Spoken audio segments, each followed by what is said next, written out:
Hey everyone, welcome back to EasySpeakWorld with Maya and Ethan, your favorite place where you learn real English through real conversations.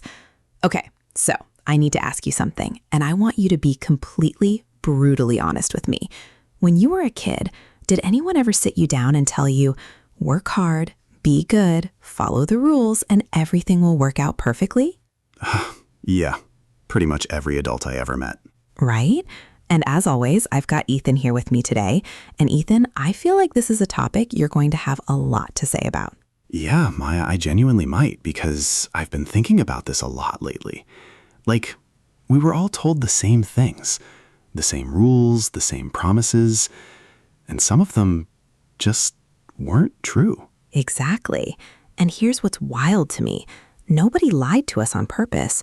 Most of the people who told us these things believed them completely. Your parents believe them, your teachers believe them. Society just passed the lie down, generation after generation, like a gift nobody ever checked the receipt on. Okay, that's a brilliant way to put it. A gift nobody checked the receipt on. Thank you. I've been workshopping that one. See, that's the thing. We didn't question it. Because when you're young, the adults around you are your whole world. If they say this is how life works, you just believe them. Why wouldn't you? And then you grow up, and reality shows up at your door, and reality does not match the brochure. The brochure, exactly. So today, we're talking about the big lies society told us. Not to make anyone feel bad, not to be cynical, but because understanding these things, it actually helps you live better and think more clearly. And obviously, it helps your English too, because we're going to be using a lot of really powerful, real-world phrases today. Right. And we want to hear from you. So here's our question for the comments. What's one thing you were told growing up that turned out to be completely wrong?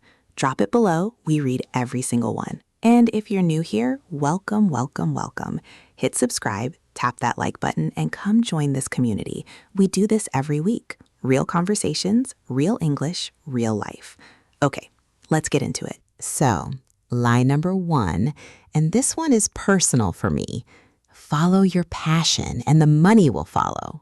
Oh, that one. You've heard it, right? Every graduation speech, every motivational poster. Do what you love and you'll never work a day in your life. Yeah, and it sounds beautiful. It genuinely does. But the reality is, passion without skill, without strategy, without some kind of plan, that's just a hobby. Yes. Okay, so here's an important English phrase for today: to make ends meet. It means to earn just enough money to pay for the things you need. Basic survival. And so many people, they followed their passion completely and they could not make ends meet. And there's nothing romantic about that. Not being able to pay your rent while doing what you love, that's stressful. That's anxiety. That's not the inspirational poster version. Right. And I want to be clear. I'm not saying don't follow your passion. I'm saying the advice is incomplete. The full version should be find what you're good at, develop real skills, find where your strengths meet what people actually need, and then your passion becomes sustainable. That's a much longer poster, though. It really doesn't fit on a motivational mug. Here's another way to say it in natural English. Passion is the starting line, not the finish line. You start with what excites you, but you have to do the work, build the skills, think practically. I love that. Passion is the starting line, not the finish line. Write that one down, everyone. Okay, line number 2, and this one is huge. If you work hard enough, you can achieve anything. Oh, okay. This one is complicated. It is, because there's a version of this that's true and a version that's genuinely harmful. Right. Like, hard work matters. Nobody is saying sit down and do nothing. But the idea that hard work alone is enough, that it's the only variable, that's where it falls apart. Because what about opportunity? What about access? What about where you were born? Who your family knew? What resources you had growing up? Exactly. There's a phrase in English, a level playing field. It means a situation where everyone has the same advantages, the same starting conditions. And honestly, life is not a level playing field. And pretending it is, that's where the lie does real damage. Because if someone struggles, if someone works incredibly hard and still doesn't make it, This lie tells them it's their fault. They just didn't work hard enough. They just didn't want it enough. And that's cruel. It ignores everything else that shapes a person's outcome. Now, the useful truth inside this lie is your effort is something you can control. You can't control everything, but you can control how hard you try, how consistent you are, how you respond when things go wrong. Ooh, speaking of which, there's a really useful English phrase here, to bounce back. It means to recover after something difficult. After failure, after setback, after disappointment, you bounce back, like a ball hitting the floor and coming back up. And the people who tend to succeed, it's not just that they worked hard, it's that they bounced back over and over again. They failed, they adjusted, they kept going. That resilience, that's the real skill. And resilience, by the way, is a beautiful English word. It means the ability to recover from difficulty. Say it with me. Re-sil-yence. Good one. Resilience. Use it. Okay, wait, I want to pause for a second because I feel like we're getting deep and I want to make sure people are still with us. Are we being too heavy? Maybe just a little. Let me ask you something lighter. What's a lie that's kind of funny? Like something society told us that's obviously wrong, but we all just accepted. Oh, easy. You can sleep when you're dead. Who decided this was advice? Seriously, like someone at some point looked at sleep, one of the most essential things a human body needs, and said, nah, push through. And we all just nodded and said, yes, hustle culture, you're right. And now there's an entire science proving that sleep deprivation destroys your memory, your immune system, your emotional regulation, Your decision-making, your creativity. basically everything that makes you a functional human being. So the real lie was busy equals successful. Like if you're exhausted and overwhelmed, you must be doing something right. Yeah, and the English phrase here is burning the candle at both ends. It means working so hard from so early until so late that you're using up all your energy with no time to recover. Burning the candle at both ends. And we glorified it. We made it a badge of honor. A badge of honor, that's a great phrase too.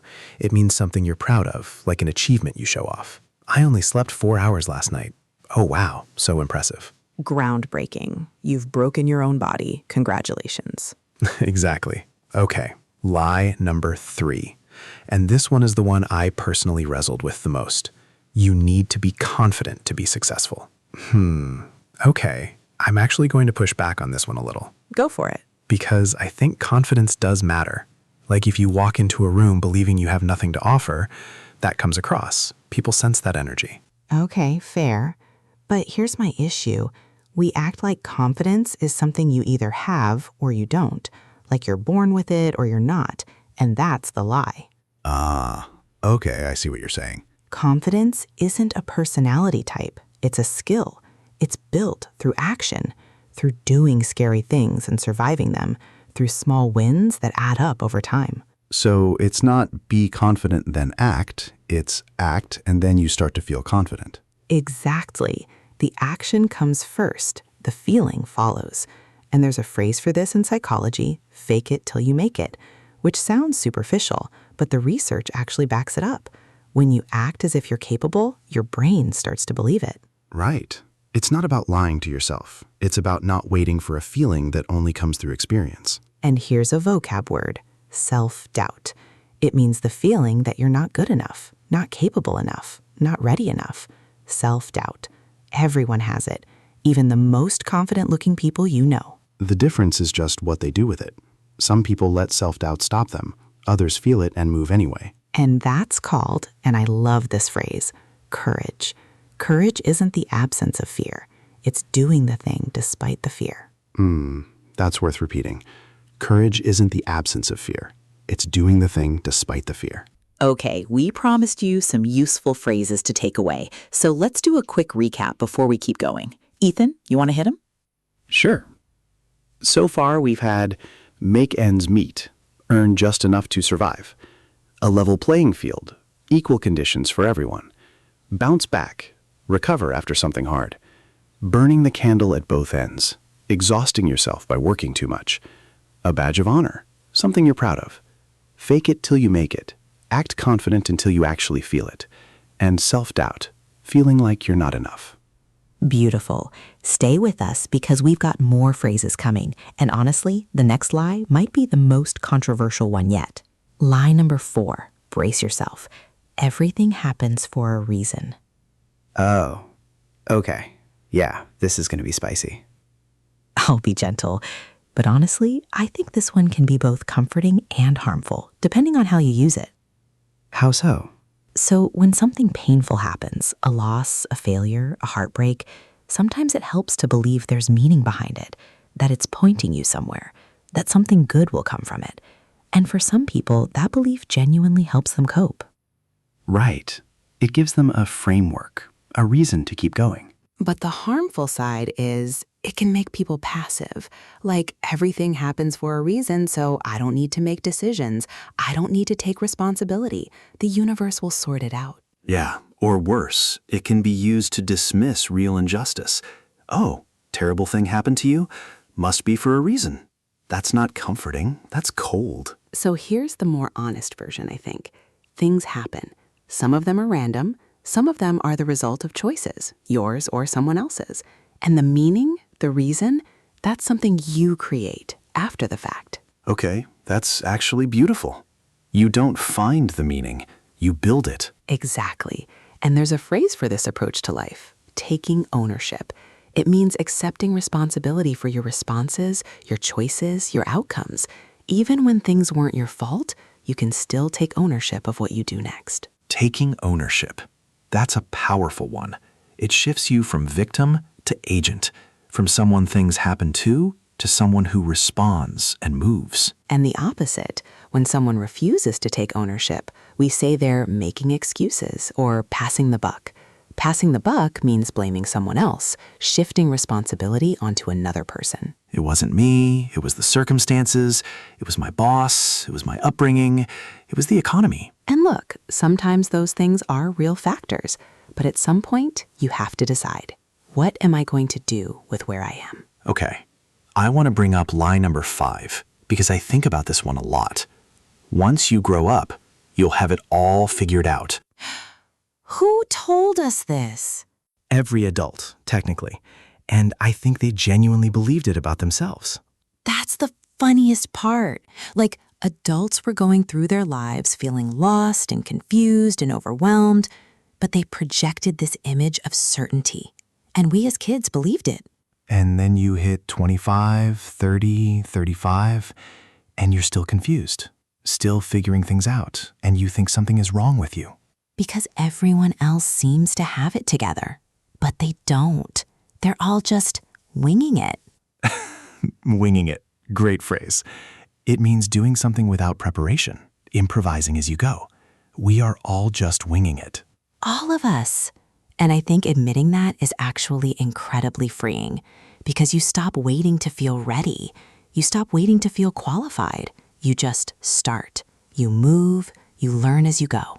There's a phrase for that mindset, learning curve. It means the process of getting better at something over time through experience. There's always a learning curve.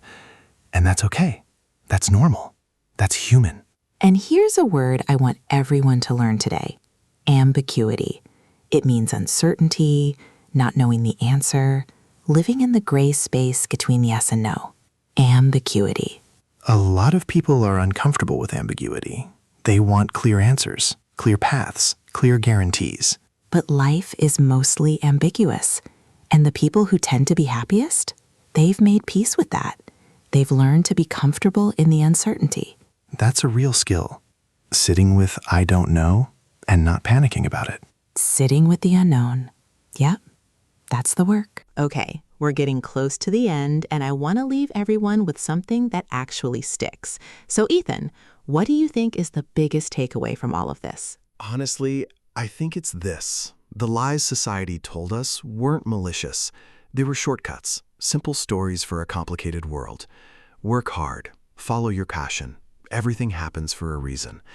These things contain truth. They're just incomplete. And the moment you stop accepting incomplete stories, that's when you start actually living on your own terms. Right. You stop chasing a version of success that was designed by someone else.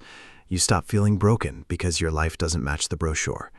You start asking, what do I actually want? What do I actually believe? And that's terrifying and exciting at the same time. Yeah, Maya, that's pretty much the whole adventure, isn't it? It really is. Before we go, let's do one final phrase round. Say these out loud with us. Make ends meet. A level playing field. Bounce back. Burning the candle at both ends. Fake it till you make it. Taking ownership. Passing the buck. Winging it. Learning curve. Ambiguity. Beautiful. And here's our common question one more time. We really want to know. What's one thing you were told growing up that turned out to be completely wrong? Tell us below. It might become our next episode. And if you're watching this and you haven't subscribed yet, what are you doing? We are here every week, just doing this, having real conversations, helping you get better at English in the most human way we know how. We appreciate every single one of you, genuinely. Until next time, keep speaking, keep growing, and remember, the most important story you'll ever question is the one someone else wrote for you. See you next week. Bye, everyone.